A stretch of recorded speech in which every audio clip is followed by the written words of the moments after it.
Hello, okay, I want to do a very quick review today. I'm going to talk about the Sennheiser XSW-D series little mini radio mic system. Let's have a quick chat. So this is the Sennheiser XSW-D, D standing for digital. It's a little mini digital radio mic transmitter and receiver pair. And I've been using this now for a few months on some of my videos, and I thought I'd just share a few thoughts on it. Overall, the system is pretty good. I've been fairly pleased with it, and I've used it in quite a number of my videos. You may well have seen me wearing this and doing various bits moving around. Particularly, I use it if I'm not standing still at this desk. Normally, if I'm standing at this desk, I'll be recording off the shotgun mic up above me here. You'll notice today I've got another mic. I'm going to do a review on this one fairly soon as well.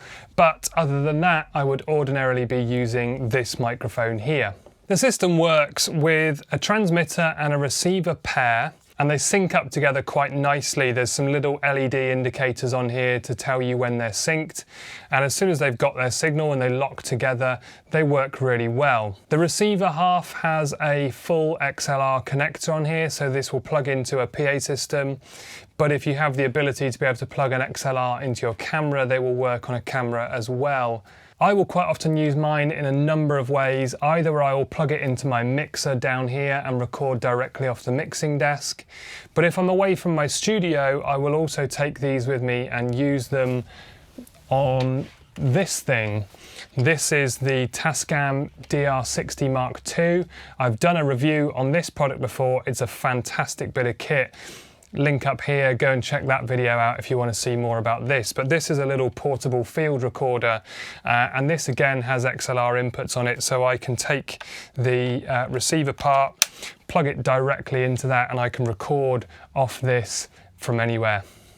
The system comes with the ME2 microphone, which is quite a nice omnidirectional lapel microphone, and it works really well, particularly for recording, but I will also use this mic in live situations as well. The great thing I really like about an Omni capsule is that it's a very natural sounding capsule, so it captures quite a nice natural sound of your voice.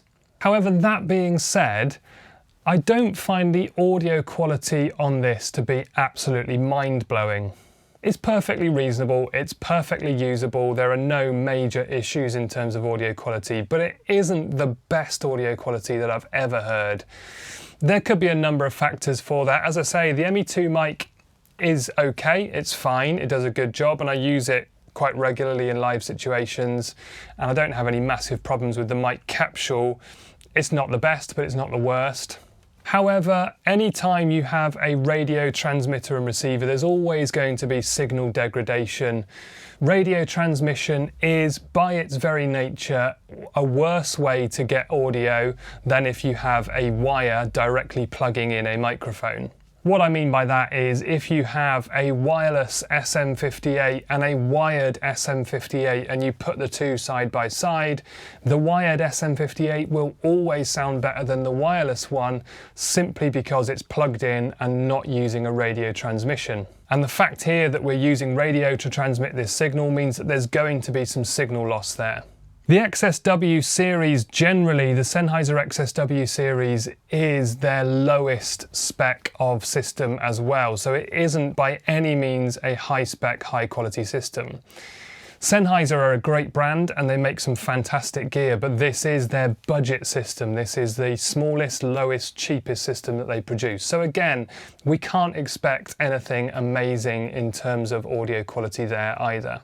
And the price of this system is very cost effective, very affordable, which again leaves you to think that it's not going to be the highest audio quality either. So kind of all these factors added together, it's not overly surprising that this sound isn't the greatest sound that I've ever heard. It's fine, it's reasonable, it does a good job, but it's not mind-blowingly fantastic. It's just average. And that for me is part of the reason why I don't use it all the time on every video that I'm making.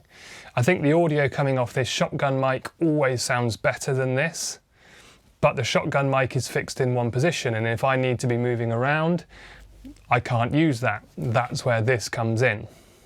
Okay, so what about radio transmission? Well, that has been pretty reasonable. It's a digital system, and that means it's transmitting on the digital band, and that means that it's a higher frequency transmission than other radio systems might be.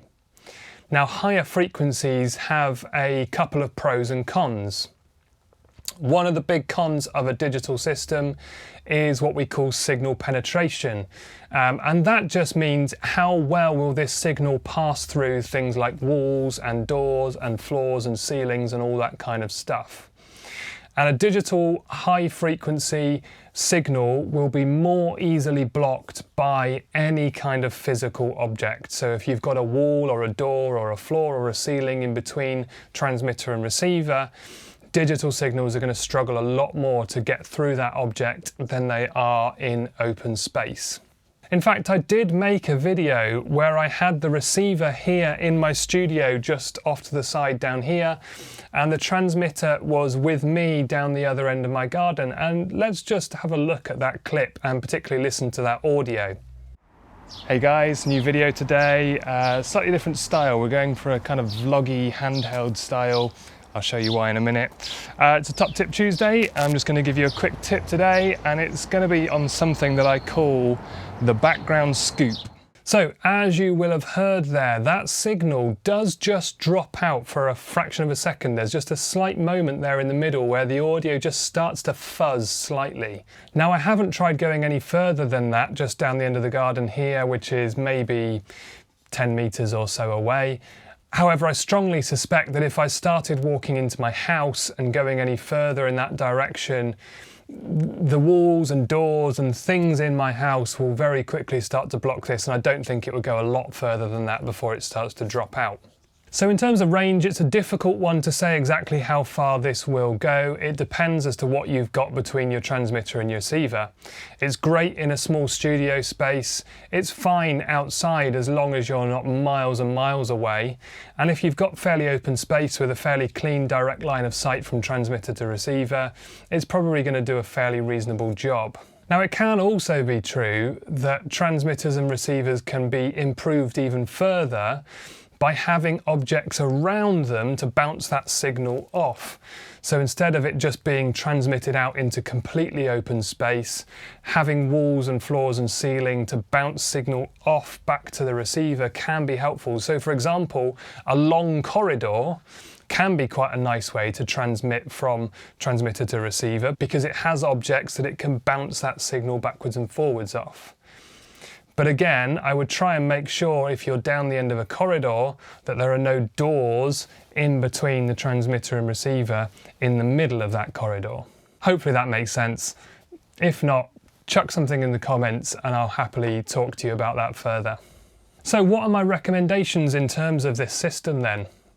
Well, on the whole, I really like it. I think it's a great system and it can work really well. For some people in some situations, I would definitely look at getting hold of one of these. If you are some kind of a filmmaker, if you're doing any kind of videos for your church, and particularly if those videos require you to be moving around, going outside, moving to different locations, anything of that sort of nature, then this can be fantastic. It's small, it's compact, it's easy to move, it's easy to charge. They have their own internal batteries, and there's a USB socket on here that you can plug into a USB charger, charge the thing up, and it works for quite a number of hours. I don't have to charge these very often. I'll quite often make perhaps 2, 3, 4 videos before I go and charge it again, and I've never yet had the batteries run out halfway through a video. So it's really mobile and really convenient. I actually have 2 of these systems, and if you've got a recorder like this with 2 inputs on it, you can use them quite nicely for interviews as well, which is another situation that I'd look to use these. If you're filming an interview and you want to have both of the people individually mic'd, then again, this system can work really nicely for that. If you are looking for absolutely tip-top high-quality audio, then this perhaps isn't the best solution. I would maybe look at a shotgun mic, or maybe even a combination of multiple microphones. It might be that you use these alongside a shotgun microphone, and maybe some other microphones as well, and actually by mixing multiple microphone sources together, you might find you get a better result. Or even using a shotgun as your primary microphone, but maybe maybe having these as backup just in case the shotgun fails for some reason. I would definitely say these microphones are far more suited to studio work or mobile video production work, very much online church orientated stuff, as opposed to your main radio mic in an auditorium, for example, on a Sunday morning. If you've got a preacher who's standing on a stage in an auditorium and you want to mic them up with a lapel mic, this probably isn't the best solution for that. You'd be far better off looking at some sort of traditional kind of desktop type receiver or rack mounted receiver than this solution in that situation. So the Sennheiser XSW-D systems, they're great. They have their place, they have their purpose, they do a job, and they do it fairly well, but just make sure that you're using it for the right job. As with any tool, it's only going to work best when you're using it for the purpose that it's intended for. As soon as you start making it do things that it was never really intended for, that's when you're going to start running into problems, and that is absolutely the case here. Mobile, on-the-go, video or studio work, online church work, yeah, great, really useful, very helpful tool. Anything else? Well, probably not the best solution. You're probably going to get better results elsewhere. So that's it, that's this video done. Hopefully that was helpful for you. As I say, if you've got any questions, please chuck them in the comments below. I'll be happy to help out. If you can like this video, that really helps, and also consider subscribing to this channel and hitting that little bell icon as well. What's the worst that can happen? Thanks guys, see you again next time. Take care, thanks for watching.